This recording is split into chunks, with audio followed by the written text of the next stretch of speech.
Okay, so a little bit about Rain Capital. Rain Capital is a business development firm that I founded over here in Tokyo, Japan. Our core values and our core mission over here is to help bring projects in and out of Japan.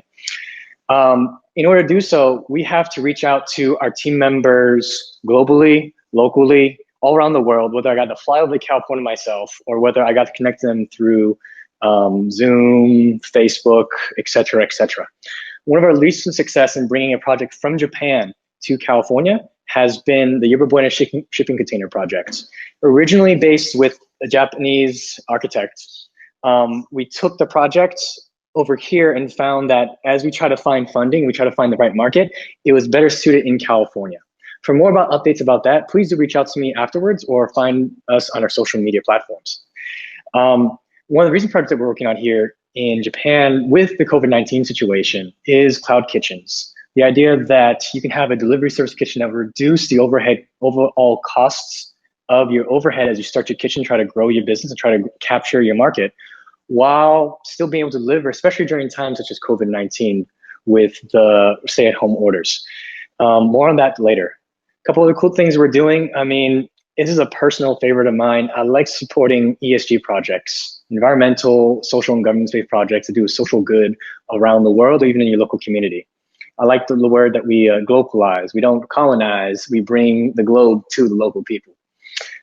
In that, there is an inspiration at Rain Capital right now that we build a foundation someday that would support foreigners entering Japan or foreigners that would be wanting to build their business that are already here and don't know exactly what to do next, perhaps even expand it.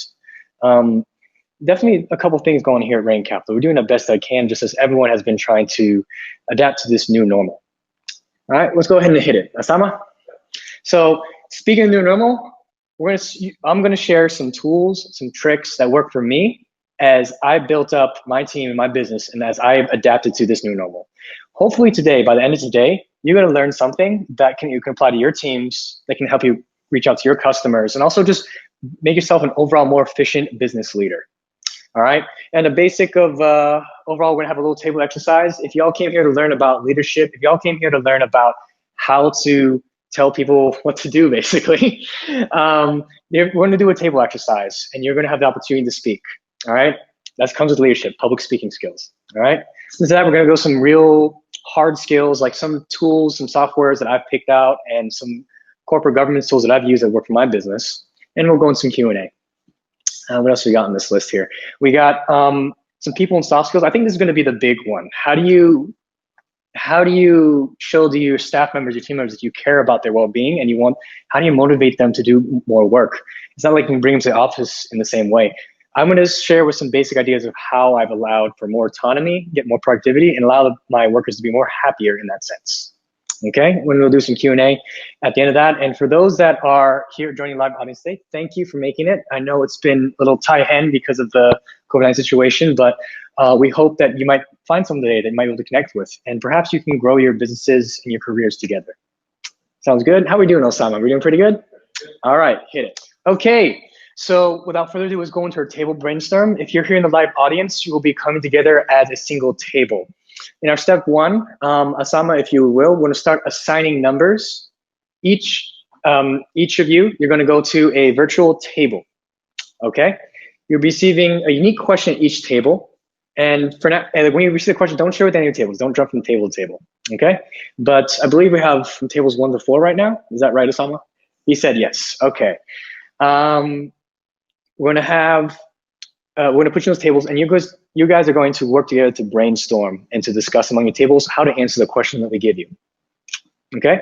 When it's time, we're gonna give about 5 minutes on the clock. I think we'll have a live clock on the table here, but I think we'll just go by voice and tell it, right? And we'll just put it in the chat when time's up. We'll bring everyone out of the tables and back into the main stage.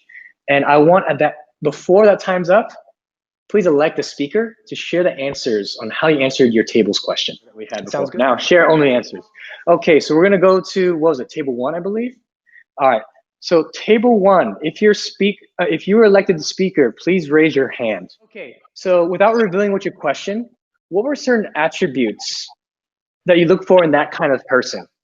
with the question that we gave you at that table. Why don't you go ahead and present to the rest of the gathering here today? Okay. So I'd say trustworthy. Okay. Trustworthy. Approachable. Approachable. Okay. I'm repeating because like we have a live audience too, and we're having. Okay. Don't you worry about that. Okay. All right, so trustworthy, approachable, reliable. Reliable. Good. Okay. Clarity, like being able to understand them. Being able to understand people. Very good. Okay. I like those answers too. I think I like to be understood when someone is telling me what to do, right? All right. Everyone throw up some emojis for Seema for speaking up. Thank you for being elected speaker. Yes, you're getting some claps there for you on the internet.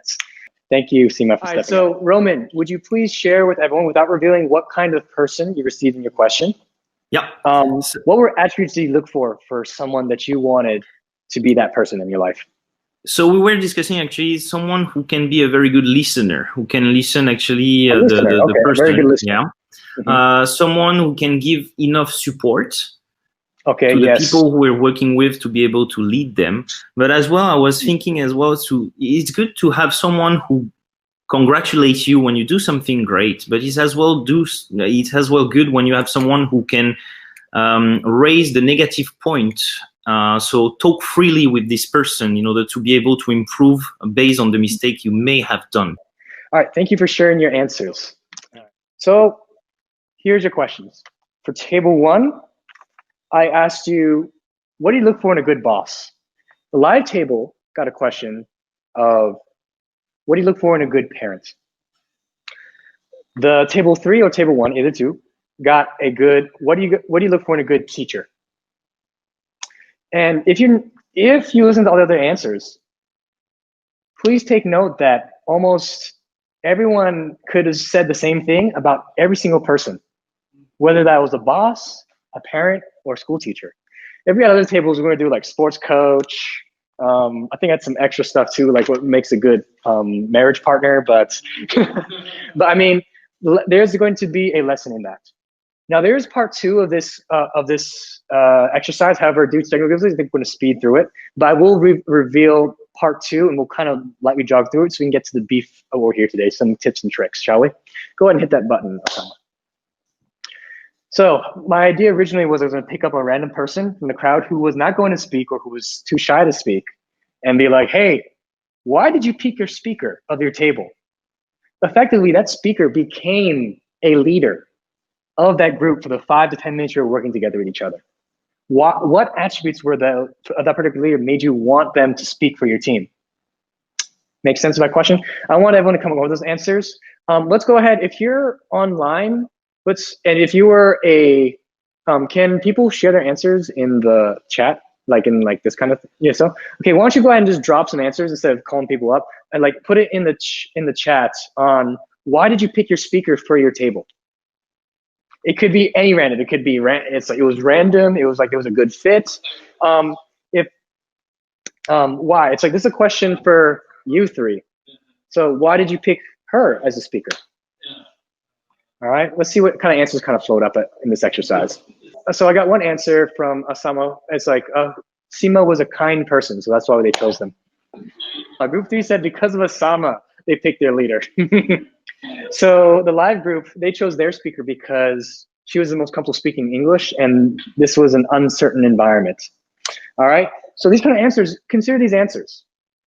All right, sometimes it's the person that you want to work with to become your leader. You choose your leader in that sense. In some ways, leaders, sometimes it's accidental. So there's some people that should not be a manager, unfortunately. And they sometimes kind of walk into power, or they walk in a position that really influence your life. And they have to roll with it, and they do the best they can. And then sometimes it's like, you know what, it's by sheer merit that someone in an uncertain time has the best skills to get them through the uncertain times. And while you know it or not, those that are following your leader are also shaping that leader in itself by choosing to make that person their leader. Make sense? All right, why don't you hit that button right there? There we go. So lesson of that exercise. 1, to qualify as a good leader, the most basic human requirement is to be a good human. Very universal attributes, stuff that can apply from your lives and into the workplace. Personal, professional do cross to certain levels. And lesson number 2 that I want you to be mindful of, it's like in a free job choice market where you can choose who you work for, usually leaders represent the values of those that choose them. Like most of the time you get to choose your boss. And a lot of times people usually come for the job but leave because of a bad boss, right? So you have the freedom to choose that, and keep that in mind. Let that be a lesson on how you build your teams and how you grow from maybe a one-man show into maybe a full-on remote global army. Is there a question in the audience? Yes. Oh, don't worry. We'll get to that actually in the QA in 1 second. Why don't we hit the slide button there as we try to keep up with time. So finding the right tools. Can you save that for the comment? For the Q&A afterwards, perhaps? We have one more session Q&A coming in. So let's try and get through some of the bulk of this material, shall we? If you'd like to social distance more, if you're okay with the R, please go ahead and sit in where you are, or you may go back to original tables. よろしくお願いします。じゃあ、日本語で切り替えしましたね。すいません。Okay, it's Friday night, let's have some fun. Okay, so finding the right tools. While there are very soft skills and very certain technical skills that you can learn to be a good leader, there are definitely some tools to get you adapting to this remote environment. Let's go ahead and share a couple of things that have been working for me and that I've seen other people work for them as well. Shall we? Hit that button, Asama. Okay. So considerations of going remote versus going global. To be honest, what I've really enjoyed is that I can work with anyone I choose on this planet. There are 7 billion of us, and I believe at least half of them are connected to the internet, right? I mean, the unfortunate part is how good is the internet? Well, we're finding how difficult it is to connect to the internet right now for some of us, or even getting organized with these apps, especially with AirMeet and whatnot, right? AirMeet's been a wonderful app. Thank you for helping us host this event today. Certain things that I've enjoyed about going remote, I mean, who here is saving time for not commuting, right? Or not, taking the train, taking the bus, taking the car to go to work, right? You're saving time. And also in a sense, you're saving money too, right? Let's say you beef up that Wi-Fi because you don't have to travel anymore, so you have extra money, so you can buy an extra Wi-Fi to make sure everything works and talks smoothly and communicate with your team, right? It is more efficient because you're not traveling. That is time saved and that's money saved. And honestly too, it's also a little easier, right? It's just easier in terms of effort, right? If you're if you're not having to go like, an hour away to the office, it just makes it a little easier to be like, I can engage my work at any time. I have more control of my life, my work, and how I engage it. And now how you control your work has brought up a couple things, right? I mean, you can't interact with like everyone. You can't always exactly know. How do you trust people, right? How do you trust people on the internet? How do you know if this person's right for your team? Like, is he doing a good job? How do I know he's working and not just taking a nap in the chair during work hours, right? How do I consider time zone in like scheduling, right? It's like I had a guy that once worked, he worked in India, so it was 3.5 hour time difference, right? And we'd schedule it and we'd accommodate schedule as best as we could, but he definitely had a lot of autonomy in that sense. It's like as a manager or supervisor, it was kind of difficult to know what was going and how to lead him in that sense.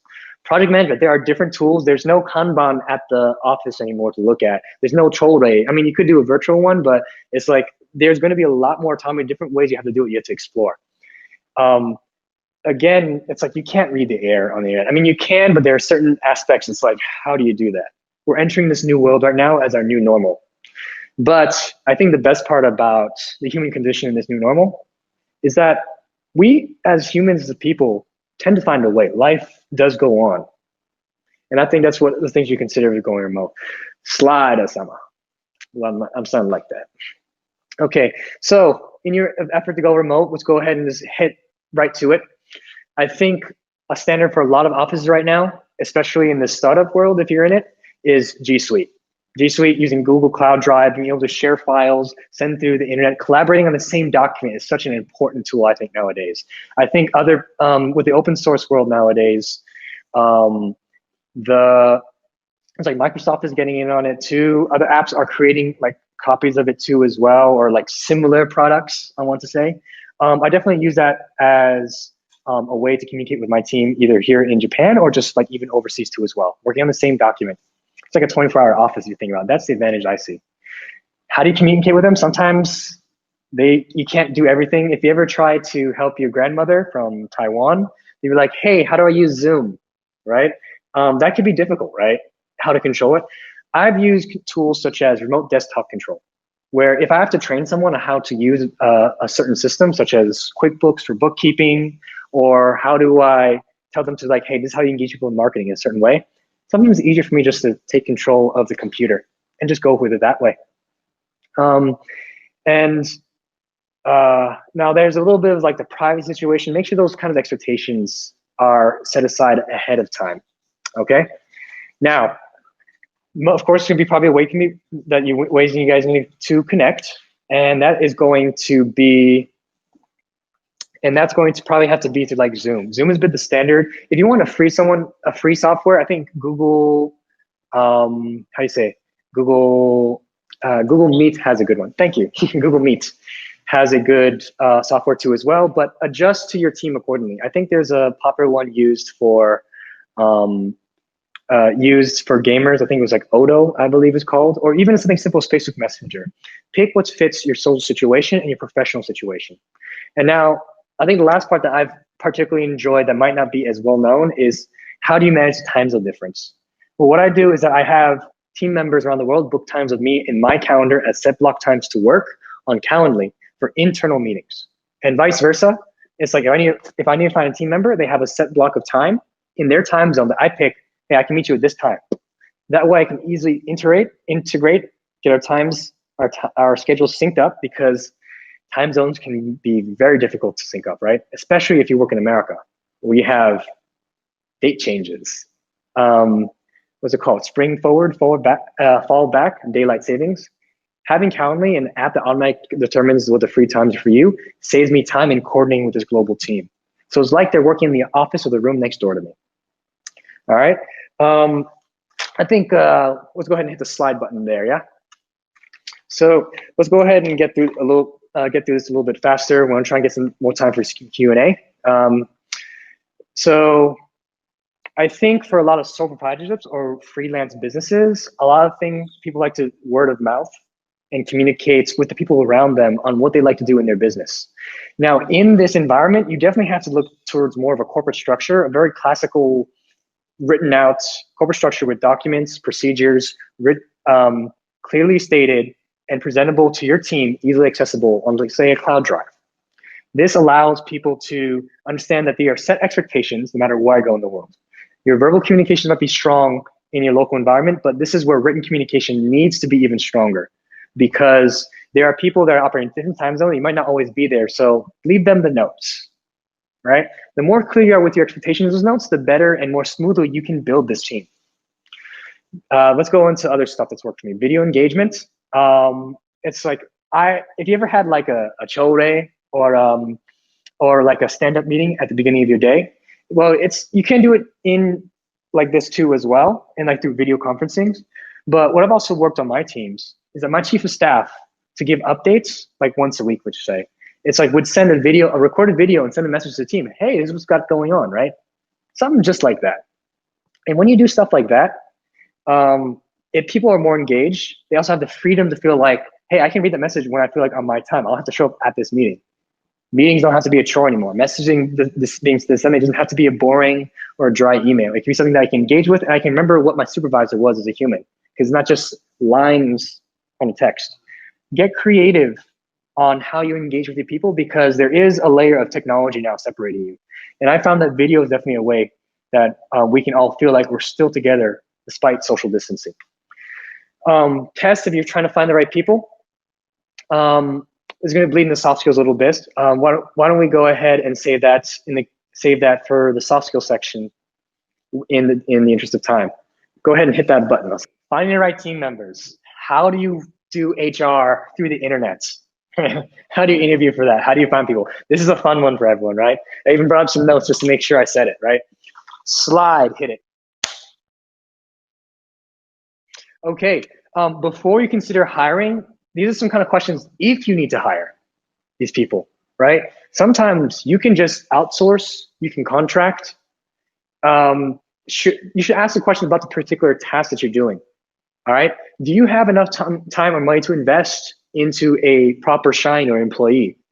Is it better to, is it better just to simply just get like a virtual assistant to pay on an hourly rate to do certain tasks and do from a different organization, right? There's something, does the task require a lot of like decision making? How frequently are you gonna need them, right? Those are questions that you need to ask if you're gonna choose to hire somebody, right? So I think that's basic HR for building any organization. A couple rules of thumbs that I've done for that one is, one, do you need someone to help make a decision with you? Do I want feedback from this person, or do I want them just to do the job? There is thinking to do for work, and then there's doing for work. Often my personal experience that when I need something done right and done fast, I simply just outsource and I hire the assistant for it, right? So there's doing work, right? I want it done this way and that. If I want someone to help me think and help come up with the idea, I like to hire internally for that or look at people inside. What that allows me to do is, it's like, I know someone that's like, I can get along with quite a bit. Hopefully I like the way that they think, and they can help me build on the idea itself. Those are kind of things you can do. Then there's also like consultants also, where it's like you come from subject matter experts. Sometimes the guy on your team is not the best one, but you can outsource to that one. That's a good outsourcing reason. Those are kind of questions that I hope people will consider as they build their teams or they build their organizations. Like, do they need to build organizations? At the end of the day though, it comes down to how much work do you have? And what do you have to do to get that work done? Sometimes it's easier to delegate it out. How you delegate it will determine whether you build that team or you contract out. Okay, let's go ahead and hit the next slide.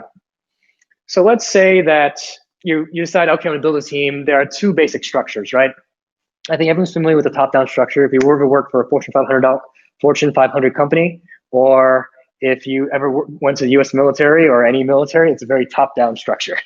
I think there was a Taiwanese individual in the crowd today. I think he might have joined the Taiwan Army for 2 years, perhaps. So the advantages of that, often those kind of organizations, if they need a central command, if they need command and control, if they need good economy skill, like they're going to grow their business fast and they can't have a personal relationship with everyone and they just need stuff done accordingly, it's very good for that longevity of that business, especially when you're trying to build wealth in that sense. Except what I do find though is that when only a certain amount of opinions matter in these top-down organizations, when you command, you tell people to do from the top down, it stifles innovation. It's also bad for diversity because you don't ever hear what other people are doing. Often as a leader, you might only see the results of the labor, but they won't see the person behind them. And if something is off about the situation, you might dismiss the person even though they have a great idea. There are pros and cons with top-down organization. Rain Capital, when its roots being born in Japan, does do a hierarchy in our systems. However, we do try and innovate, and I'll tell you how in a second. Because the other popular one, if you're going to swing to the other side of the spectrum, is a collaborative environment. So often for creative works, awesome for project-based kind of stuff, where like the team's going to form and the team's going to break off later, like for fixed periods of time. It's like, I recommend this collaborative environment where there's no particular one speaker, but you have the multiple people of the team sharing ideas, right? These teams, I honestly think they're bad for longevity, right? The hardest part is, let's say one important team member decides to leave, but he was an important decision maker, and you try to replace him. It can take, cycles of trying to find the right person, take a lot amount of time to find the right person to replace the last person that you just came onto the team. Those things can actually make or break the organization in the overall long term, right? More importantly, if everyone has a voice, it's hard to listen to every voice. I mean, let's make a quick candid joke. In Japan, when they say stay at home, people stay at home because the top said so. But in the US, when they say stay at home, it's like every state and every person has a voice. And they say, wait, it's against my freedom and right to not stay at home. Right? Do you see what I'm saying? Right? Thumbs up if you know what I'm understanding. Thumbs up if you understand what I'm saying. That's the two kind of dynamics that you have to fight. Oh yes, I got a lot of thumbs up there. Thank you. All right. So let's go ahead. I get more thumbs up. But basically, these are kind of things you consider in how you build your team. I think for like the long-term like decision planning of the company, I do a top-down structure. And at the end, I do a collaborative per project. So for my Yerba Buena project, I have a project team and they have a dedicated project leader that's responsible for it. But in the end, they're all working together to develop the idea, right? Or in same thing on the food kitchen project, right? But when it comes to making decisions of the direction of the company, I, as the director, am responsible for that. I'm responsible for the well-being of the people that I'm taking care of on the way down. Because that means even the project opens and even when the project closes, there needs to be a clear direction that people can follow. Slide. Okay, some basic soft skills. I'm gonna look at my notes just real quick. So in picking the right people, let's say you have decided, do I need people? Yes. How I'm gonna build a team? Okay, I'm gonna go with the top down for now, right? Okay, or I'm gonna go to collaborate, all right. How do you find the right team members? The answer simply, I believe, is soft skills. Something that I would say they teach very little of in school probably will be the most important key to success in organizations, in people, but in life. All right, a simple Google search, if you want to know what it means, is personal attributes that enable someone to interact effectively and harmoniously with other people. Word mouth, but I got it right, yes. At the end of the day, you're going to go through phases. The team's gonna come together, you're gonna form together, you're gonna storm, maybe have a little bit of friction as you try to get used to each other, and you kind of normalize the behavior and you conform and perform. If you can get to conforming and then you can get to performing, which I think I should have written down on this slide, apologies. You could have, what should I call it? You could have a long-standing team that even when the project ends, you'll be finding a good project team member or a good boss or even a good subordinate for the next project for future opportunities. Different kind of personalities that you can kind of engage into depending on your industry. I like to say it, there are grunts, there are mercenaries, and there are patriots. So there are grunts, and what I mean by that, for those may not speak English as their first language, grunts are people that they work hard. They usually work for their wages. It's like, tell me what the job is and I'll do it. Do it, just tell me how much. Okay, yes, go. Don't complain too much, don't ask too many questions, don't comment too much, just do the job. Those are grunts, like, right?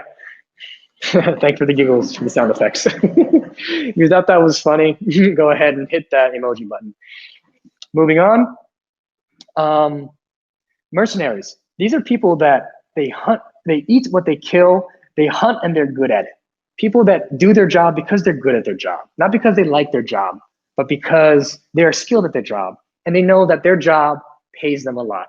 These are mercenaries. They go to war because it pays them well to go to war.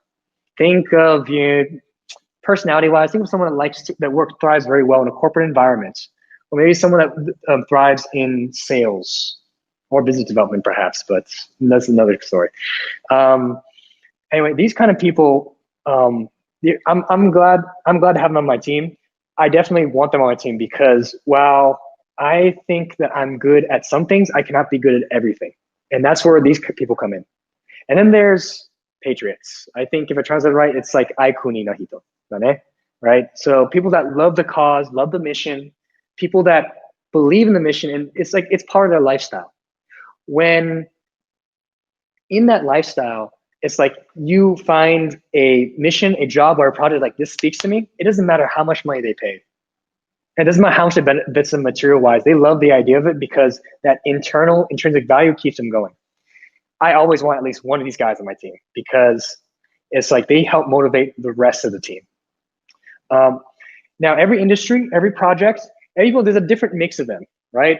I don't care about if the person that cleans my apartment is a patriot. Yeah, I love cleaning, right? I love to clean. This is the best thing in the world, right? It's like, can you just clean my apartment, please? There's certain tasks in this world you don't have to be passionate about to be good at or to do it, right? But I need someone to be like, hey, I love this project. I love modular housing. I think this can benefit people. I think it can bring my career up. I think this will do good, right? I need that guy on my team because he's going to inspire other people to keep moving forward. And that helps bring the people together. Your mercenaries, you got, how do you say, it's like I got a sales job. We need to get as much funding by the end of next year, or we go bankrupt, or the project can't get funded or continue, right? Shogunai, it is the world, right? I need someone that is hunting, is going to work on commission, is going to be cutthroat, and do what he can. Like I don't care what we're doing. If I'm getting paid, I'm going to do this because I'm good at this, right? I need those people on my team too. Grunts, I like to contract out. However, the best part of the grunts is I know that they'll have a can-do attitude. You tell them what they do, and they'll get it done. You need to mix them to make a team succeed, I think, personally. Just as there's diversity in society and different levels of society, and different levels in teams and companies too. Have that in consideration as well. Now, at the end of the day, with your soft skills, I wrote many notes, but let's go ahead and speed through this. Your teammates are also your customer. I will say that directly at the camera. Your teammates are also your customer. Your customer, just like in the exercise from before, your teammates, just in the exercise before, chose you. They choose to work with you. All right? You have to make sure that what you're providing them is something that they need as a subordinate, as someone that follows the leader, right? This is where the pressure is on you as a leader. People don't ever want to become a leader because you want the fame and you want the name. It's like you do it because people are coming to you because you're fulfilling their needs, right? Now, the hardest jump that I am finding with people that are trying to make this from a one-man organization to like a small task force or a team is that often people that go freelance or go that single consulting route don't like people. That's why they left their job and started a business. And you'll find that as you grow, let's go back to the main point on the top of this slide here. The market doesn't give you money, people give you money. People that work for you don't give you work. They're like, employees don't give you work, people give you work.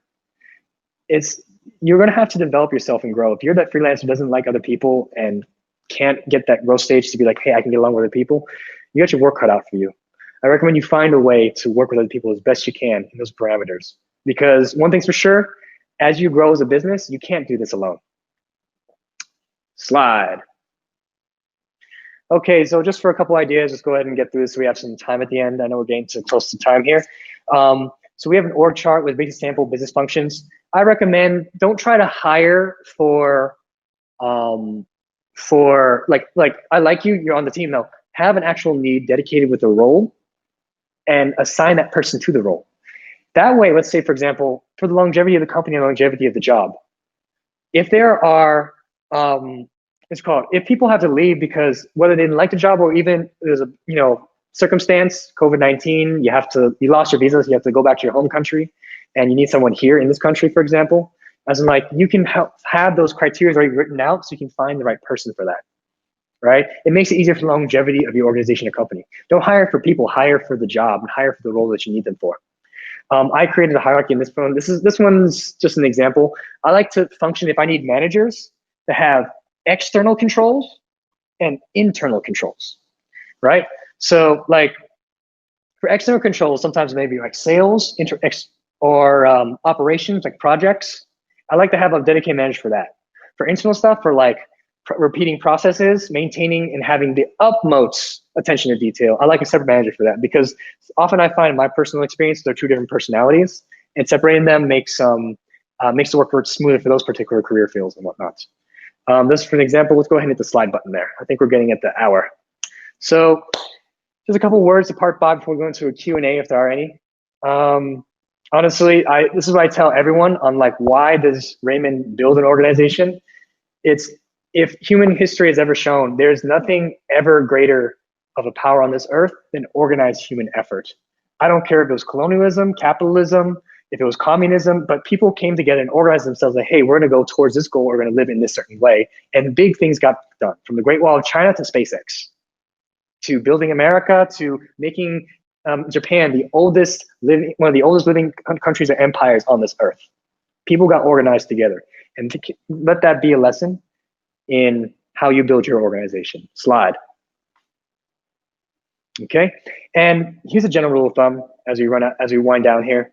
If you have an idea, you have a project, or you're going to bring in people together, find 2 years, enough money and time to last 2 years with 2 other people. You, yourself, and someone else. If you can't get through 2 years for other people, it's like, maybe the market doesn't need what you're selling. Maybe it's better off as a one-man show. The reason why I say 2 years for a couple of reasons. One, the market changes after 2 years if you can't come up with a business or customers in 2 years. 2 years ago, it made sense to build a hotel for the Olympics. Thank you, everyone understood that. All right, if you hit the emoji button if you thought that was funny. Now, it was 2 years, often things change, and also you want enough ideation time, planning time, connection time with the people to try and develop that idea, project, or team. If you don't have that time, then I think you need more resources. Like, get your finances up, get the appropriate resources. You need to find some way to get through those rough times together, and having that financial security and social security in that sense, whether it be family support, bank support, investor support, to get through those times together is good. After 2 years too, it's like, that's as long as people are willing to take risks with their lives, I think, or like do something different before they have to be like, you know what, I have other responsibilities. Like before something comes up, I get married, I have to go back to school, or I chose to go back to school because it's like an excuse. It's like, oh, it's like my father's sick, I have to stop because I have to take care of my father now, right? There are many things that happen in 2 years. So 2 years is a good rule of thumb. And the reason why I say two people is because it is often very difficult to do things by yourself. Sometimes there will be a day that you will be down. You need someone that can help pick yourself up and can also lead you and lead the project on the way and make sure things are going in that direction smoothly. Bring your team together and have everyone motivate each other. Slide. Okay, so here's a couple of notes for Candid management. I'm going to go ahead and skip this. You can find this in the slides. And I think we're going to record this and post this later, not too recent because we need some time, but if you want to ask about how I run my organization, I run with a concept called radical candor, where I'm very direct in my criticism and my praise too as well with the people I work with. And it helps clear cut with a lot of the cultural barriers, especially because I'm working in a multicultural environment. So, but one point I will say out of this, as we try to wind up to go to Q&A, is that my best performers in my organization have never actually been the best talent in my organization, to be honest. I found that when the how is strong with these people, let me repeat that.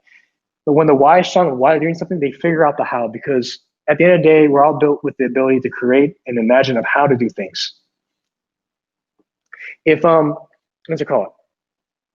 But let's see, I'm gonna go through this. I wanna get through it, but I think we can. Let's go ahead and just wrap it up because we're running out of time over here.